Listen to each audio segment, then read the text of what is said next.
What do you do as an exercise professional when people disagree with you? Your opinions, your philosophies, your beliefs, your convictions.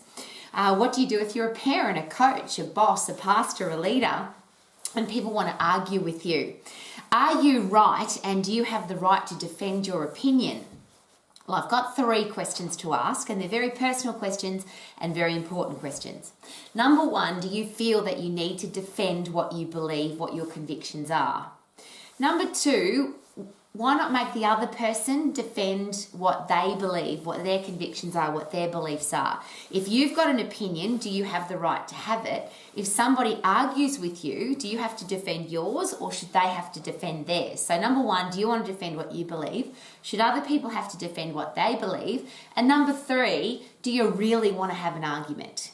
Do you want to invest the time, spend the time, waste the time arguing with somebody that doesn't agree with you? And those 3 questions have all different answers for all different reasons, of course. But my personal one to you is, number 1, if you're going to defend what you believe in, what do you have to know? How much knowledge do you have to have? How much in-depth understanding of that topic do you need to have to be able to explain what it is that you do and why you do it? And of course, that's, I think, really important, because why would we have an opinion if we didn't have what is required to back it up?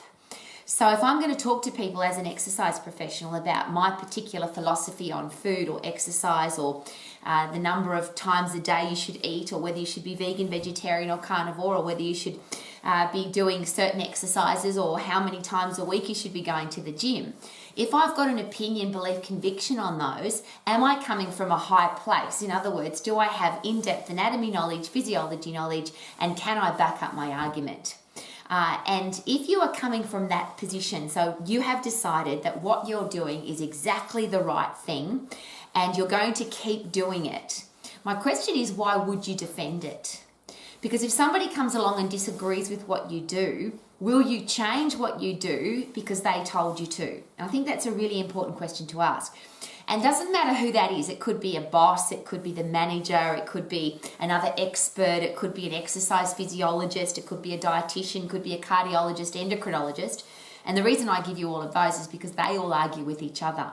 There are cardiologists that disagree, there are endocrinologists, there are hormonal doctors that disagree, there are psychologists that disagree. So it's very likely that whatever you have decided is your philosophy, your belief, your conviction, there's always going to be somebody that's going to disagree with you. Doesn't matter if you are exactly right and you believe you are exactly right. Is it possible that somebody's going to disagree with you? And the answer is yes, because it doesn't matter what topic you pick. There's always an opposing point of view.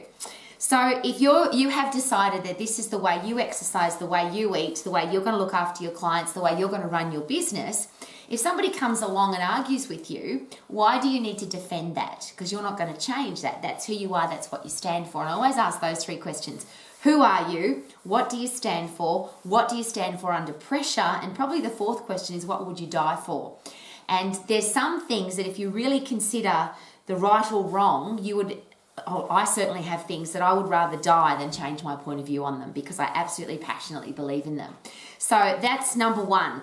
Do you really have to defend what you believe in? Why would you if you're never going to change it?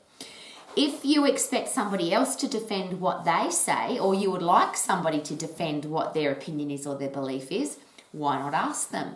So if somebody disagrees with you, why not just simply say, rather than getting into an argument, getting defensive and justifying what you do, why not very beautifully say, thank you very much for sharing your opinion with me. Thank you for having a belief or a conviction. I love passionate people. Please explain to me why you believe that. I always have 3 questions. Why do you believe that? Why is it important to you? And are you open for discussion? Because again, if somebody said to you about your beliefs or convictions, are you open for discussion? Would you change? You'd probably say no, because these are the things that you stand for. This is what you would die for. So is that important to you? Why do you believe that? And are you open for change? And if the person says no, I don't know why you would get into the conversation, because would you be wasting your time? They're not going to change what they believe either. But if somebody attacks you and your beliefs, why should you defend what you believe? Why not get them to justify what they believe? I will share with you very passionately and very openly that I don't do that anymore because it's always put me in every time I've done this, it's put me in a very uncomfortable situation. Because when I ask people to justify why they eat a certain way, why they exercise a certain way, why they're preaching a certain philosophy about how the human body works, nobody can ever explain to me. They give me somebody else's opinion, they regurgitate somebody else's opinion, they give me some airy-fairy explanation, but I'm not interested in the airy-fairy explanations. How about you? I want anatomy, I want physiology, I want common sense. And if somebody can't give me an answer based on those three things, then I don't want to know. And I share that very passionately because I only have 24 hours in my day. How about you? I don't want to argue with somebody that can't explain to me why they believe what they believe. And if somebody says to me, Rowie, you should just believe it, well, of course, I'm not there. If somebody can systematically take me through a process that explains this is why I tell people to eat this way and this is why I tell people to exercise this way based on how the human body works, now I'm really open to listening because they obviously understand their anatomy, they understand their physiology. And I've been in that position because when I first met K-Man, I went to a big fitness conference on the Gold Coast in Australia, and I was already training people in a very simple, easy to understand, time efficient, effective way. I used to call it QRT, quick resistance training. And I went to his conference on purpose. I went to his session at the conference because he was talking about why you didn't need to waste a lot of time doing exercise. So I was already going somewhere where I felt that what I stood for, what my core values are, what I believe in, what I would die for, I could get more information about those. But what was really awesome about meeting K-Man, if you've ever had a conversation with him, and please do, he just questions everything. He forced me to justify why I was doing what I was doing. Now, I was open for that because it was coming from somebody who was really smart, had common sense, had logic, but also an in-depth understanding of anatomy and physiology, which I at the time didn't have. To me, it was common sense to do short exercise programs. It was common sense to not waste people's time. It was common sense not to do dangerous exercises, but I was still doing some pretty stupid stuff. And he just asked me, why are you doing that and how does it work? And please answer and justify. And I couldn't. And that's the difference. If you believe in something and you know that it's the right thing and you're not going to change your mind, then why would you need to justify it? But if you're preaching, teaching and telling people to do something, but you can't justify it, and now you've got to you know that feeling, don't you, where you feel really uncomfortable and you just want to, and that conversation usually ends in some kind of, oh, well, stuff you, and you walk away. Because you can't justify what you're doing. And it's kind of exciting, isn't it?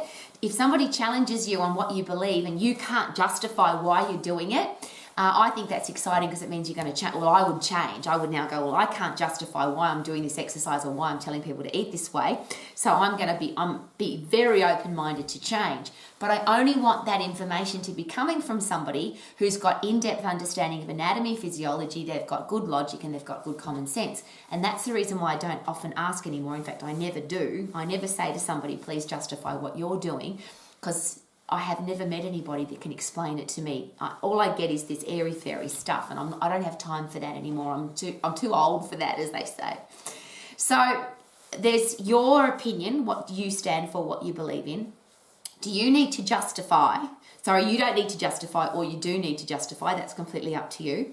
Then the other person either justifies what they're doing, or they'll just tell you, or you just have to do it because I said so. And then you have to decide whether or not you want to be involved in that organisation or be involved with that person. And that often comes in the format of you want to go and work somewhere. You want to work in a gym or a personal training studio or with a group of people, and they tell you that you have to do exercise a certain way, or they tell you have to tell people to eat a certain way. You don't agree with that. They're not going to change their mind because they don't agree with you.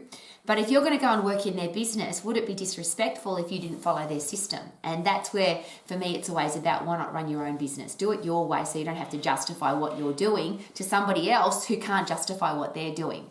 Because if you have to go into a business and get them to justify why they're teaching people to exercise a certain way, is it possible that now you might have to lower your standards to suit their ignorance or their arrogance? And I use those two words very specifically. Ignorance means you don't know. And is it possible that there are lots of people who just haven't done any study, or they just don't know how the human body works, and they're basing their opinion on somebody else's opinion, and they're just ignorant? But arrogance is different, because arrogance is that you think you know, but you don't know. And that's when I ask those questions, why do you do that exercise, or how does that work? And the person gives me some weird explanation that doesn't make any sense, but they actually believe that they're right, but they can't justify it.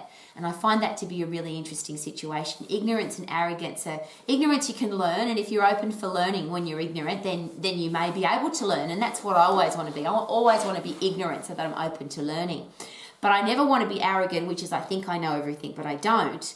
But when I deal with people like that, I find it very difficult, which is why I wouldn't go and work for somebody like that tells me what to do, but they can't justify it. So there's an interesting thing to consider. The third one is that you don't want to argue at all. So number one is you justify what you're doing. Number two is you get the other person to justify what they're doing. And number three is you just don't bother with the argument. And I asked that question very specifically again. Do you want to waste time arguing with somebody that, and I'll use that beautiful expression again, a person convinced against their will is of the same opinion still? So you could spend a lot of time arguing with somebody, but they're not going to change their mind. And I can't be bothered with that. So I always use this beautiful question. If somebody asks me a question about exercise or eating, I always ask them, what are you doing? Is it important to you? Why do you believe that? And are you open for conversation?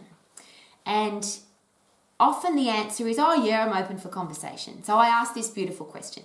If there was an easier, faster, safer, better way to get the same result, is that something you'd like to chat about? But probably more important than that question is the one beforehand, which is what is the result that you want to get from that exercise? So let's say somebody comes to you, you're an exercise professional, you're a coach, leader, boss, parent, teacher, and somebody says, I want to do this exercise, or I want to do this particular activity this way, or this mission this way. You now have the opportunity to ask them, why do you do it that way? Why is that important to you? And are you open for change? And rather than argue with whether or not they're right or wrong, just get them to explain why they do it their way. If it doesn't agree with you and you're never going to change your point of view, why not just congratulate them? Just say, that's awesome. I'm glad that you're doing it your way. If you love doing it that way and you're getting the result that you want, that's awesome. Because that conversation of arguing with somebody that is not going to change their mind, I don't have time to do that. And I reckon that you don't either. How about that? Because we only have 24 hours in our day. And my question to all professional people, but particularly to exercise professionals, is who can we help?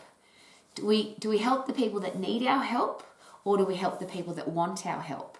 And there's an interesting answer to that question, because who needs help to get healthy, fit and strong?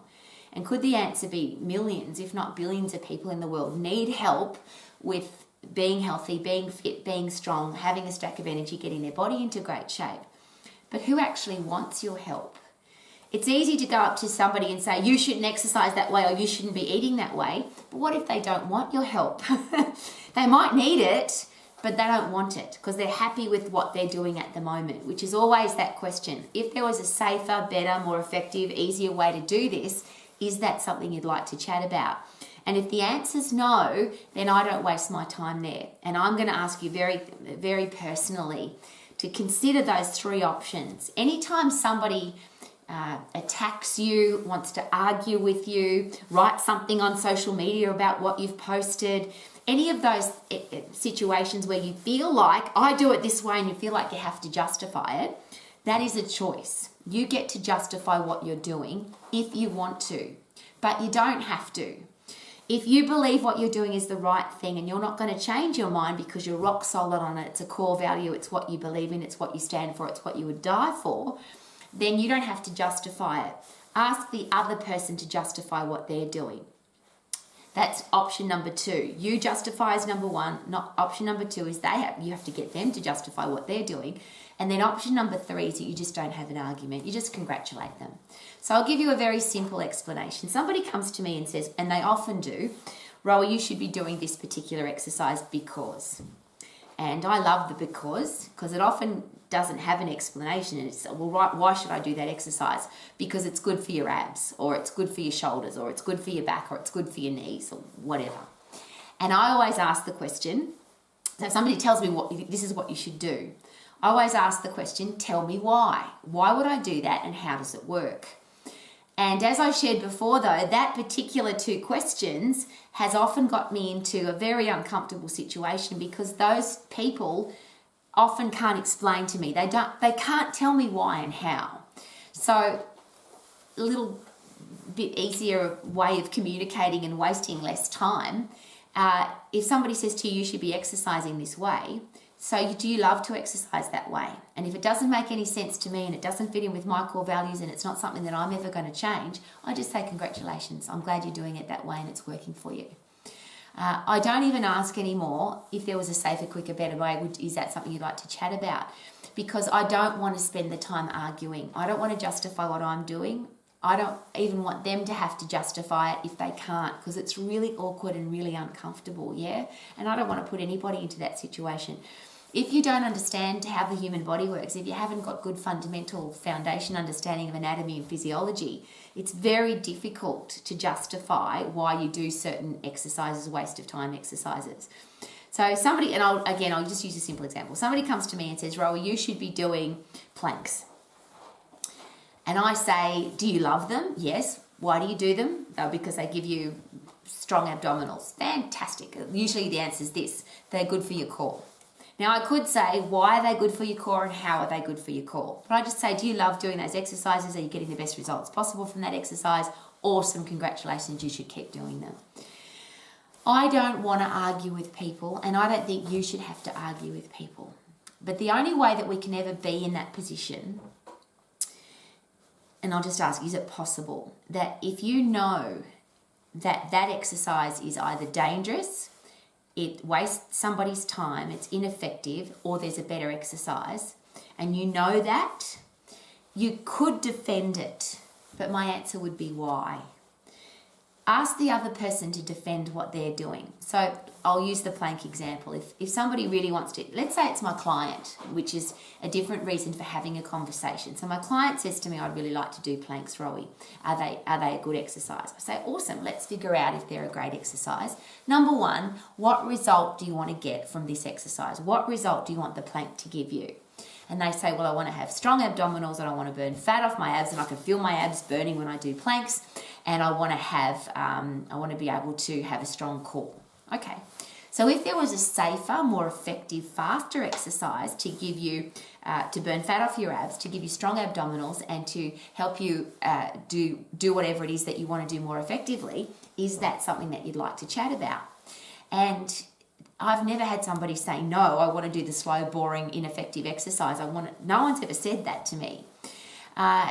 The answer has always been, well, what's the alternative? And you might then take somebody through the questioning process, which is, well, your abdominals, your lower back muscles that work in conjunction to hold you in the upright position, if that's the best position for them to be working in, would it be better to exercise them in the on the ground position or in the standing up position? Would it be better to be horizontal or vertical?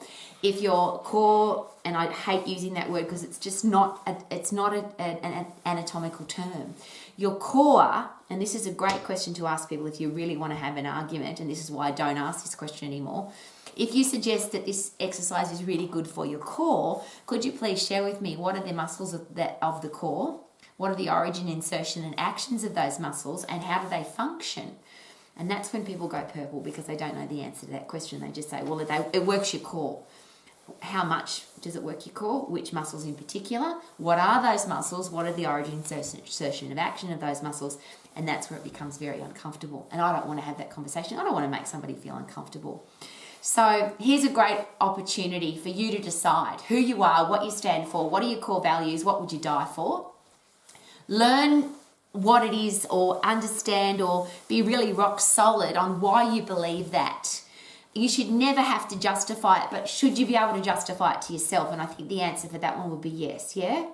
If you make a statement, if you believe in something, and if you would die for it, would it be a really good idea to understand why you believe that? And then if you're not going to change your mind and somebody else wants you to change your mind, get them to justify what they're doing, not the other way around, or decide that you want to keep this person as a friend or you want to keep this relationship going, so you're not going to have an argument.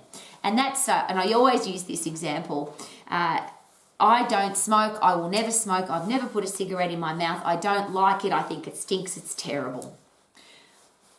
I just justified why I don't smoke, and if somebody offers me a cigarette, I just say no thank you, because I don't want to justify why I don't smoke. If somebody else wants to try and convince me that smoking is a good thing, I don't want to have that argument. They can, Rowie, you should smoke, or I smoke because. Well, congratulations, I love that you love smoking, and I've said that to many people now. Do you love to smoke? Yes. Well, you should love it and bloody enjoy it, and I'll give you a reason for that. Because there's some interesting examples of people that have smoked all of their lives, they've drunk alcohol all of their lives, they've taken drugs all of their lives, they've eaten crappy food all of their life, and they're still alive at 100. So I'm not anybody to argue and say, if you smoke, you'll die. I just ask, do you love to smoke? If you love it, then enjoy it. Because I think that one of the reasons why the people that have smoked and drunk and eaten crappy food and taken drugs all of their life, and they live a long time, I think that's got something to do with the fact that I don't feel guilty about it. Obviously, if you feel guilty about something, if you stress about something, if you don't feel good about it, is it possible that that will stress you out? And stress is one of the biggest killers in the world. So if you're smoking and enjoying it, maybe that's a reason why people can smoke their whole life and not die of lung cancer. It's not a conversation I want to get into. I don't want to argue with somebody who tells me that smoking is great. I just say you should smoke and love it. Somebody tells me that sit-ups are the best exercise for their abdominals. I don't want to argue. I'm standing here right now with one of the most complicated back injuries from doing sit-ups with a twist and sit-ups, worn away my disc between my vertebrae. I'm not going to argue with somebody about that. I just say, if you really want to do that exercise, I really want you to do it. Because if you love it, then you should do the things that you love. Sometimes if it's my client, I'll point out the consequence of doing that. Is it possible that if you do this to a disc in your vertebrae over and over and over and over and over and over and over and over and over and over and over, that you might get an injury? If you do an exercise that puts shearing forces across your joint rather than compression forces or traction forces, is it possible that this movement over and over and over and over and over could give you an injury? But that's not a conversation I have with somebody that is absolutely rock solid committed to that exercise. I always ask, if there was a safer, better, more effective way to get the same result from that exercise, is that something that you'd like to chat about? I'll say that again slowly. First of all, what result do you want to get from that exercise? If I know that that exercise is a waste of time, it could hurt their joint, it's ineffective, and there's a better exercise, I always ask the question in this tone of voice. You ready? If there was a safer, better, more effective way to get a better result from an exercise, is that something that you'd like to chat about? And sometimes people say no. They say, no, I bloody love this exercise. And I go, awesome, you should do it. Somebody says to me, Rowie, is there a better way to get the result? I really want to burn fat off my abs. Is there a better way than doing sit-ups? Well, let's chat about it. Because now I've got somebody who might want my help, not somebody who needs it. And I'll ask the question again. If somebody comes to you and says, please help me, I want this result, versus you go to somebody else and say, don't do that, it's bad for you, which one might be a better investment of your time? So whatever you believe in, are you rock solid in the reasons why you believe it? And do you have the anatomy and physiology knowledge that you can, if you had to argue it in a court of law, you could? There's a great question. If you had to go to a court of law and justify why you were doing that exercise, could you, so that you didn't get sued? The opposite to that, if somebody wants to disagree with what you're doing, whether it's an exercise or an eating plan or the way you run your business or whatever it is that you do, if they want to argue with you about why you're doing that, how about get them to justify what they're doing rather than you justify what you're doing? Or you might just decide, I haven't got the time, the energy, or I do not want to waste my time arguing with somebody that has a different opinion to me. I just want to stay friends with them and I want to have a fun conversation or a fun conversation about something else, not this hot topic. Do you have a right to an opinion? Of course. Do you have to justify it? No, you don't. Does this person have a right to have their opinion? Yes, they do. Do they have to justify it? Perhaps they do if they're attacking you. If you go and attack somebody else's opinion, then you have to be able to justify yours. Would that be fair? But if you're just doing your thing and you passionately believe in it and somebody comes and attacks you for it, then why do you have to defend what you're doing? Why shouldn't they have to defend what they're doing? And the only, there's always an exception to the rule, of course, but this is the exception. If you have a strong opinion about eating and exercise, you're an exercise professional, or it doesn't matter what business you're going into and what kind of professional you are, but I'll use my profession. If you have an exact belief on how people should eat and exercise, but you want somebody else to employ you, to put you into their business, and I always use this example. You might be a French chef and you can make the most beautiful designer hamburger ever, and it's got egg and beetroot and bean sprouts and all sorts of yummy things on it. And you think that that's the best way to make a burger, and you passionately believe that because you've been trained that way, or that's the way you make the best burgers. But if you go and apply for a job at McDonald's, McDonald's makes burgers. The Big Mac is 2 all beef patties, special sauce, lettuce, cheese, pickles, onions on a sesame seed bun. So if you go and work at McDonald's, you can argue with them, you can get them to justify why they do it that way, but wouldn't that be disrespectful? That's what has worked for them for now a very long time. And when people go to McDonald's, they don't order a Big Mac and want beetroot and bean sprouts and egg and tofu on it. They want 2 all beef patties, special sauce, lettuce, cheese, pickles, onions on a sesame seed bun. So if you work for someone else, you have to sit in and fit in with their system. Would that be fair? So rather than try and change somebody else's system and make them justify what they're doing, you get to choose whether you run your own business in your way or you go and work for somebody else. But if you go and work for somebody else, would it be disrespectful to not follow their system? So as an exercise professional, from my heart to yours, there's 3 questions. Number 1, do you know your anatomy and physiology, and do you understand the reasons why you're doing all the exercises that you've chosen to do? Are they safe? Are they effective? And are you sure they're not going to waste anybody's time? And can you justify that in a court of law? Next, if somebody attacks you for that, if you're rock solid on one and somebody attacks you on that, why would you justify? Always ask them to justify or make the decision, I don't want to have this argument, and congratulate them on whatever they're doing. Make them feel special, important and worthwhile, because ultimately, is it about being right or is it about being nice? I don't need to be right. If you believe in what you're doing is the right thing to do, why do you need to convince somebody else of that? Be nice. Congratulate them on what they're doing. Be kind and respectful. And perhaps then in a future time, somebody might come back and have a conversation, and maybe they'll be more open to listening to your point of view because you were kind to them, because you were nice to them, and because you were respectful. Could that be a good idea?